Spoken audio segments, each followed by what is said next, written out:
Hello everyone, good evening. इस video में हम करने वाले हैं unit number 3 of SOGA, that is transfer of ownership and delivery of goods. Okay, तो बेसिकली ये जो यूनिट जो डील करती है ना, वो करती है टाइम ऑफ ट्रांसफर में कि किस टाइम पे हमारी ओनरशिप ट्रांसफर हो जाएगी और डिलीवरी ऑफ गुड्स कब माना जाएगा। अब बहुत बड़ा क्वेश्चन मार्क यहाँ पे ये आता है कि यहाँ पे ओनरशिप का क्या मतलब है, या फिर ये बोलो ट्रांसफर ऑफ प्रॉपर्टी या प्रॉपर्टी का क्या मतलब है। Here property denotes ownership. SOGA में जहां भी आपको प्रॉपर्टी वर्ड मिले उसको आप डिनोट करोगे ओनरशिप से, कि यहाँ पे ओनरशिप ट्रांसफर होने की बात हो रही है। तो let's start without wasting any more time. Introduction. Basically intro यहाँ पे क्या आया है कि जो हमारी प्रॉपर्टी है वो कब ट्रांसफर होगी और सेकंड रिस्क कब ट्रांसफर होगा। दो चीजें साइमल्टेनियसली पैरेलली चलती हैं कि अगर जिस तरह से हमारे ओनरशिप ट्रांसफर होगी वैसे ही रिस्क भी पीछे पीछे ट्रांसफर हो जाएगा। So the concept is risk is Prema facie passes with ownership, कि जैसे रिस्क ट्रांसफर हुआ वैसे ही ओनरशिप भी साथ साथ ट्रांसफर हो गई। Then passing of property. Passing of property means passing of ownership. Passing of property means passing of ownership. अगर प्रॉपर्टी पास हो गई बायर को तो जो रिस्क है उसके अंदर वो भी सामने वाले को ट्रांसफर हो जाएगा। सैलरी का रिस्क उसके बाद नहीं रहेगा। रूल्स क्या हैं? दो फैक्टर्स होने चाहिए प्रॉपर्टी पास करने के लिए। गुड्स हमारे आइडेंटिफाइड होनी चाहिए और पार्टीज की इंटेंशन होनी चाहिए। जब दो चीजें साइमल्टेनियसली जुड़ेगी तभी जाके प्रॉपर्टी हमारी ट्रांसफर होगी। Then identification of goods. What is identification of goods? The property in the goods can't pass to the buyer until and unless goods are certain. Property जब तक ट्रांसफर नहीं होगी, ओनरशिप जब तक ट्रांसफर नहीं होगी, जब तक हमें गुड्स का पता नहीं लग जाता कि कौन से गुड्स मुझे चाहिए हैं। ऑब्वियस सी बात है ना, जब तक मुझे ये नहीं पता होगा कि कौन से गुड्स मुझे चाहिए हैं तो ओनरशिप काहे की ट्रांसफर होगी। Intention of parties. इंटेंशन कैसे कि सेकंड रूल क्या है कि पार्टीज की इंटेंशन होनी चाहिए कि वो प्रॉपर्टी को ट्रांसफर कर सके। इंटेंशन कैसे पता चलेगी? इन सर्कमस्टांसेस से इंटेंशन पता लगेगी। पहला टर्म्स से, सेकंड पार्टीज के कंडक्ट से एंड थर्ड इज सर्कमस्टांसेस से। इन तीन चीजों से पता लगेगी पार्टीज की इंटेंशन क्या है। Then stages of goods while passing of property. Goods की स्टेजेस क्या हैं प्रॉपर्टी को पास करने में? फर्स्ट इज डिलीवरेबल स्टेट में है। Second specific goods to be put in deliverable state, मतलब डिलीवरेबल स्टेट में है, डिलीवरेबल स्टेट में नहीं है बट मुझे वो लेके आने हैं। एंड थर्ड इज वो डिलीवरेबल स्टेट में तो है बट मुझे उसका प्राइस अभी असर्टेन करना है। तो specific goods in deliverable state, अगर हमारे स्पेसिफिक गुड्स डिलीवरेबल स्टेट में है कि मुझे उनको ट्रांसफर कर सकता हूं, तो प्रॉपर्टी कब ट्रांसफर होगी? जब कॉन्ट्रैक्ट हमारा बनाया गया है। ये इमैटेरियल है कि प्राइस और डिलीवरी कब हुई है। जब गुड्स हमारे डिलीवरेबल स्टेट में है तो इमीडिएटली प्रॉपर्टी ट्रांसफर हो जाएगी जब कॉन्ट्रैक्ट हमारा बना है। Specific goods to be put in a deliverable state, अगर कोई ऐसे गुड्स हैं जो डिलीवरेबल स्टेट में हमें लेके आने हैं, तो जब तक हम डिलीवरेबल स्टेट में नहीं लेके आते और बायर को नोटिफाई नहीं करते तब तक प्रॉपर्टी पास नहीं होगी। शॉर्ट फॉर्म में जब हम डिलीवरेबल स्टेट में उसको ले आएंगे और बायर को नोटिफाई भी कर देंगे उस टाइम पे हमारी प्रॉपर्टी पास हो जाएगी।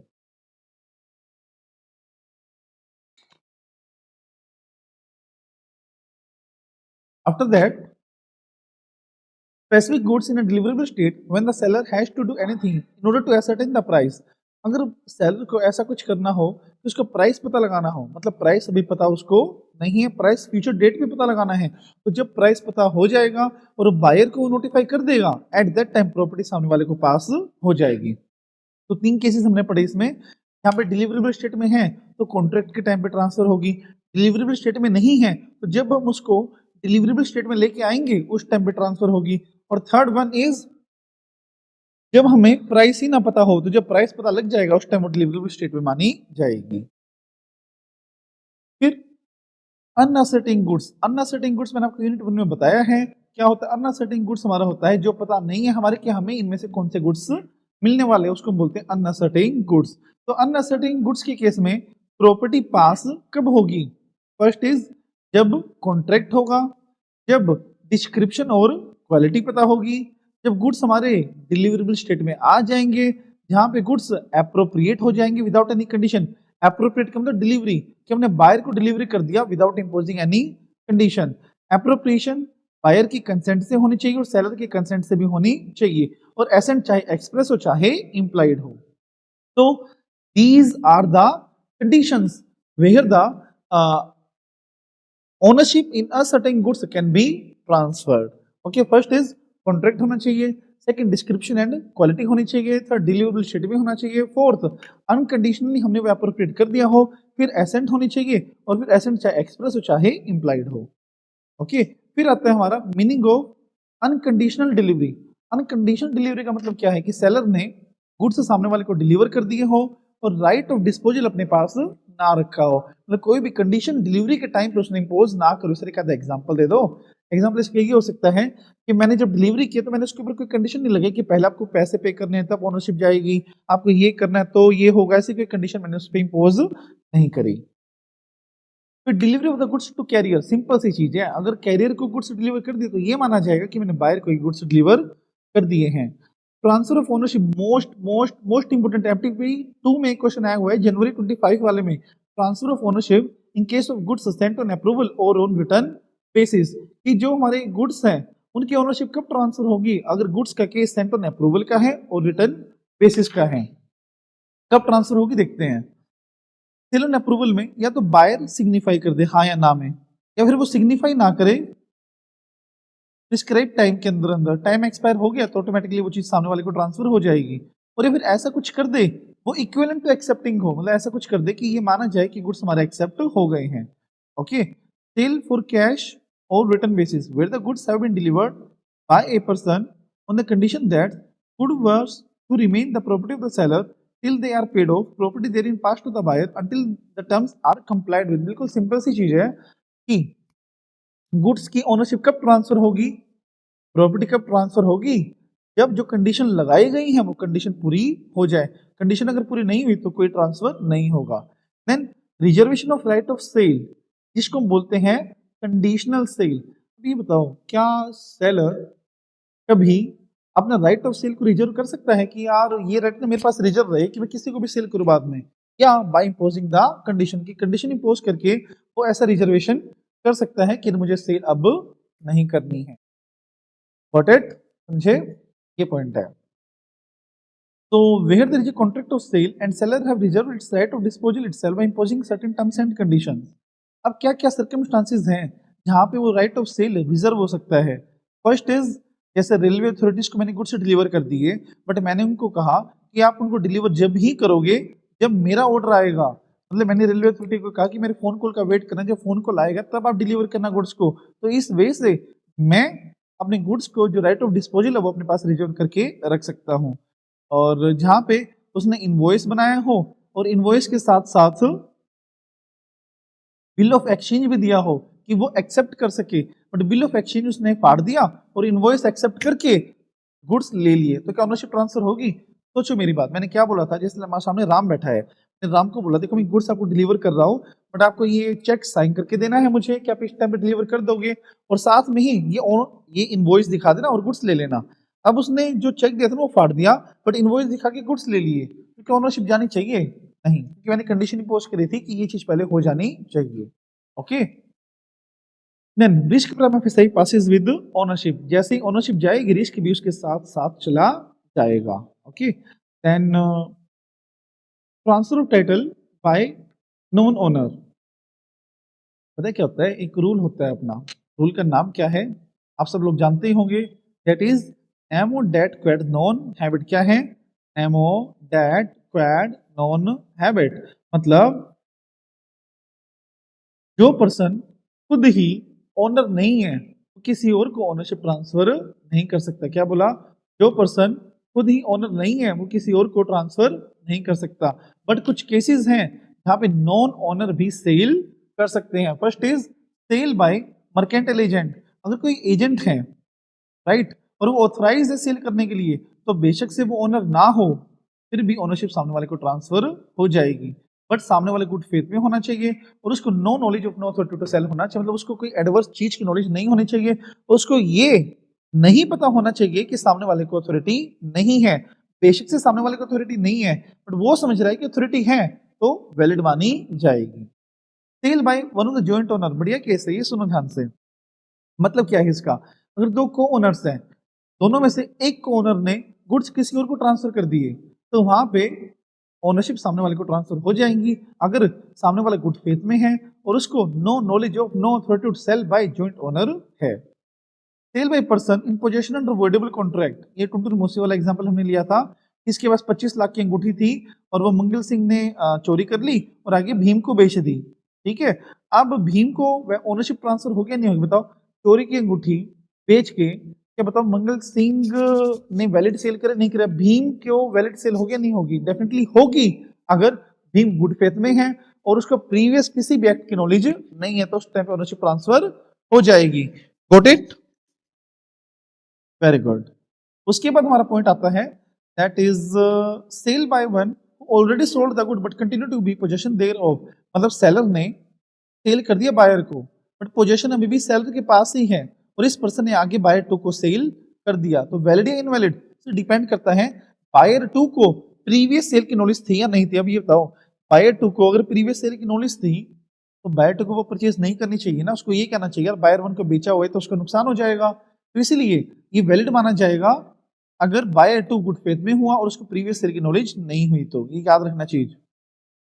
Sale by the buyer obtaining the possession before the property of the goods has been transferred to him, मतलब अब केस है सेलर ने बायर को गुड्स यूज करने के लिए दिए थे, ओनर कौन? सेलर, पोजेसर कौन? बायर, और बायर ने गुड्स राम को ट्रांसफर कर दिए, बायर ने गुड्स राम को ट्रांसफर कर दिए। क्या बायर भी ओनर था? सोचो, क्या बायर भी ओनर था क्या? तो फिर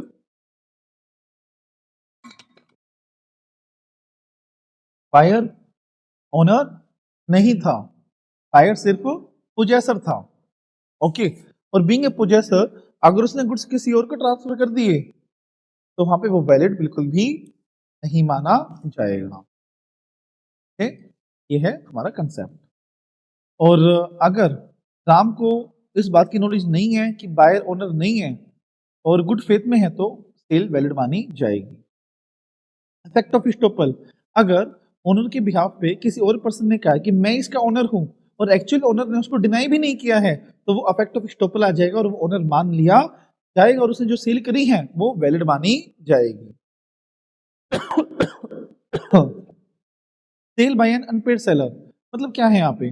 अगर मतलब अनपेड सेलर का हम यूनिट पढ़ेंगे, वैसे फोर्थ यूनिट है हमारी, अनपेड सेलर है तो उसमें ये पॉइंट दिया गया है कि उसका प्राइस पे नहीं हुआ है, तो प्राइस पे नहीं हुआ है तो उसके पास सेल करने का राइट आ जाता है, ये याद रखना आप, चाहे वो ओनर नहीं भी है तो। फिर अदर पर्सन में ऑफिशियल रिसीवर हो गया, वेंडर ऑफ गुड्स हो गया और हमारा सेल बाय पोनी हो गया। इन तीनों पर्सन के पास राइट है कि वो सेल भी कर सकते हैं। पोनी जैसे बैंक हो गया, वेंडर ऑफ गुड्स आपको पता है हम पीरियड में पढ़ चुके हैं। ऑफिशियल रिसीवर मान लो हमारा कोई पर्सन इंस्टॉलमेंट हो गया है ना, तो लायबिलिटीज को पे ऑफ करने के लिए जो हमारा एसएससी है उसके एसेट्स को सेल भी करवा सकता है। उसके बाद हमारा पॉइंट आता है that is delivery of goods. Delivery of goods हमें पता है क्या होता है, voluntary transfer of goods from one person to another is called as delivery. Okay, तीन तरह की डिलीवरी हमारी होती है, एक्चुअल, कंस्ट्रक्टिव और सिंबॉलिक, ये हमने यूनिट 1 में कवर हम कर चुके हैं। Duties of buyers and seller, buyer की ड्यूटी है उसको एक्सेप्ट करना, सेलर की ड्यूटी है उसको भेजना। Payment and delivery concurrent condition, simple सी बात है, पेमेंट और डिलीवरी दोनों आपस की कॉम्प्लीमेंट्री कंडीशंस है। अगर कभी ये believe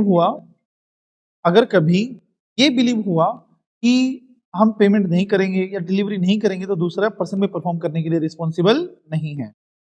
then rules regarding the delivery of goods, goods की डिलीवरी के लिए क्या रूल्स हैं? First is part delivery. Part delivery का मतलब क्या है कि अगर हमने एक कॉन्ट्रैक्ट को पूरा करने के लिए part of the goods transfer कर दिए in the progress of delivery of whole goods, then in such a case property will be transferred to the buyer at the time of the part delivery. मतलब 10,000 का contract पूरा करने के लिए 5,000 मैंने transfer कर दिए तो ऑनरशिप पूरे 10,000 की मेरी ट्रांसफर हो जाएगी क्योंकि हमने पार्ट डिलीवरी करी है in the progress of whole goods. समझे? However, where there are different contract, then in such a case, transfer of the part does not operate delivery of the remaining of the goods। Simple सी बात है, अगर दो contract थे 5,000 के तो एक कॉन्ट्रैक्ट पूरा करने से दूसरे की ओनरशिप मेरी ट्रांसफर नहीं होगी, ये आप ध्यान में रखना। ठीक है? प्लेस ऑफ डिलीवरी बड़ा ही आसान सा केस है। सेल के केस में प्लेस ऑफ डिलीवरी क्या मानी जाएगी? जिस टाइम पे हमारी सेल हुई उस टाइम पे गुड्स कहाँ पे पड़े हुए हैं वो हमारा प्लेस ऑफ डिलीवरी माना जाएगा। एग्रीमेंट टू सेल के केस में अगर एग्जिस्टिंग गुड्स का एग्रीमेंट तो हमने सेल किया है तो एग्रीमेंट टू सेल के टाइम पे गुड्स जहां पे रखे हुए हो उस टाइम पे हमारा प्लेस ऑफ डिलीवरी मानी जाएगी। जैसे जब मैंने एग्रीमेंट किया तो गुड्स मेरे दिल्ली में रखे हुए थे, तो place of delivery is Delhi. Future goods में जहाँ पे गुड्स मैन्युफैक्चर हुए हैं, जहाँ पे गुड्स प्रोड्यूस हुए हैं, वो हमारा प्लेस ऑफ डिलीवरी माना जाएगा। समझे? Then time of delivery. Time of delivery में दो पार्ट्स आते हैं, पहला fix in a contract, then not fix in a contract. अगर कॉन्ट्रैक्ट में टाइम फिक्स है तो within a fix time contract होना चाहिए, कॉन्ट्रैक्ट में टाइम फिक्स नहीं है तो within the reasonable time होना चाहिए। फिर हमारा बढ़िया केस आता है goods in position of a third party. एक बात सुनो, अगर मेरे पास कोई गुड्स है, लेट्स से मेरे पास ये वाटर बोतल है, राइट, ये मैं इसका ओनर हूं, बट ये गुड्स मैंने शाम को दे रखी है जो बराबर में बैठा है, मतलब बराबर में कहीं और प्रीमाइसेस में बैठा है, मतलब मैंने ऐसे गुड्स सेल किए हैं जिसका पोजीशन किसी और के पास है, सेल कर दिए मैंने गोविंद को। बताओ गोविंद को ओनरशिप कब ट्रांसफर होगी? जब शाम गोविंद को बता देगा कि आपको गुड्स जो बेचे गए हैं वो मेरे पास पड़े हैं, उस टाइम पे हमारी ओनरशिप ट्रांसफर मानी जाएगी, अदरवाइज नहीं मानी जाएगी। Where the goods are in possession of a third party at the time of sale, there will be no delivery until and unless such third party acknowledge to buyer that he hold the good on his behalf। जब तक third party acknowledge नहीं कर देती तब तक ownership transfer नहीं होगी, ये चीज आप ध्यान में रखना। Demand for delivery, demand reasonable hour में होनी चाहिए, एक्सपेंस डिलीवरी के सेलर बियर करेगा, ये बहुत अच्छा पॉइंट है, market important. Wrong quantity deliver के, रॉन्ग क्वांटिटी क्या होती है? या तो मैंने ज्यादा डिलीवर कर दी जितनी मांगी थी, या जितनी मांगी थी उससे कम डिलीवर कर दी, या जितनी मांगी थी वही दी है बट मिक्स करके दे दी। क्या करें? अगर कम दी है तो रिजेक्ट भी कर सकता है, या कम वाली एक्सेप्ट भी कर सकता है। और लार्जर मोर देन मतलब, ठीक है, ज्यादा दी है तो एक्सेप्ट भी कर सकता है, या ज्यादा वाली रिजेक्ट भी कर सकता है।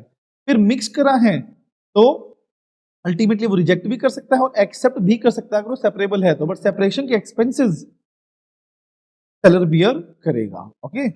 इंस्टॉलमेंट्स डिलीवरी, जब तक कॉन्ट्रैक्ट में मेंशन ना हो बायर रिस्पॉन्सिबल नहीं है डिलीवरी को इंस्टॉलमेंट्स में लेने के लिए। ओके, चीज में ध्यान में रखना। डिलीवरी टू कैरियर, अगर मैंने कैरियर को गुड्स दे दिए, अगर मैंने कैरियर को गुड्स दे दिए, अगर मैंने कैरियर को गुड्स दे दिए तो ये माना जाएगा कि मैंने बायर को ही गुड्स दे दिए हैं। Okay. When the goods are delivered at distant places the liability for the deterioration will follow on the buyer. अगर रास्ते में गुड्स खराब हो गए हैं तो बायर ही रिस्पॉन्सिबल माना जाएगा, ये चीज ध्यान में रखना आप लोग। बट कॉन्ट्रैक्ट में अगर ये लिखा गया है कि सेलर रिस्पॉन्सिबल होगा, सेलर ही रिस्पॉन्सिबल माना जाएगा बस। और आपकी बात बताओ, एक केस लेते हैं, सुनना। अगर मान लो मैंने कोई गुड्स मंगवाए सेलर से, ओके, बट मैंने वो रिजेक्ट कर दी कि नहीं मुझे पसंद नहीं आए, तो वापस मंगवाने की या भेजने की जिम्मेवारी किस, बायर की सेलर की? बायर या सेलर? Ultimately seller. सेलर की रिस्पॉन्सिबिलिटी होती है कि वो गुड्स को वापस मंगवा ले। Liability of buyer for neglecting और refusing the goods, liability of the buyer for neglecting और refusing delivery of the goods. अगर बायर ने जानबूझकर लापरवाही से गुड्स का नुकसान कर दिया या गुड्स लेने से मना कर दिया, अननेसेसरी रीजन, तो जो भी नुकसान सेलर का हुआ है वो बायर को बियर करना पड़ेगा। तो ये थी हमारी नंबर 3 ऑफ सोगा। तो इसी के साथ हम लेते हैं अलविदा। तो bye, see you in the next video. Again I am saying that please like the video, comment the video and don't forget to subscribe the channel. Bye bye.